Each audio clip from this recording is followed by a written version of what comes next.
Greqia të njëjtën mori zyrtarisht në dorëzim fregatën e parë nga 4 fregatat e reja Belhara të prodhuara në Francë, pjesë e një përmirësimi shumë miliarda eurosh të mbrojtjes që ka nisur që nga viti 2021, për shkak të tensioneve me Turqinë rivale.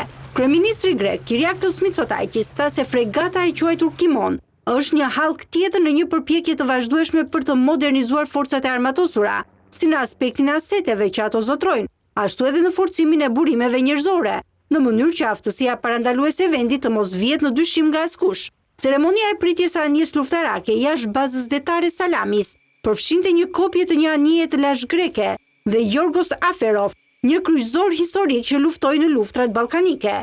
Presidenti grek Konstantinos Tasoulas tha se fregata kishte aftësi të jashtëzakonshme në operacione sipërfaqësore, kundër ajrore, kundër nëndece, luftë elektronike dhe vendmbrojtje. Athina ka rënë dakord të blejë 4 fregata Belhara në total, pasi ka porositur tashmë edhe 24 avion luftarak Rafale.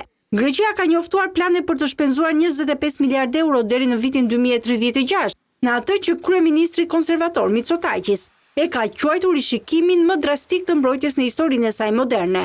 Projekti, i cili përfshin një kupol të re mbrojtëse kundër raketave, avionëve dhe dronëve të quajtur mburoja e Akilit, synon të adresoj sfidat gjeopolitike që ndryshojnë shpejt, tha qeveria.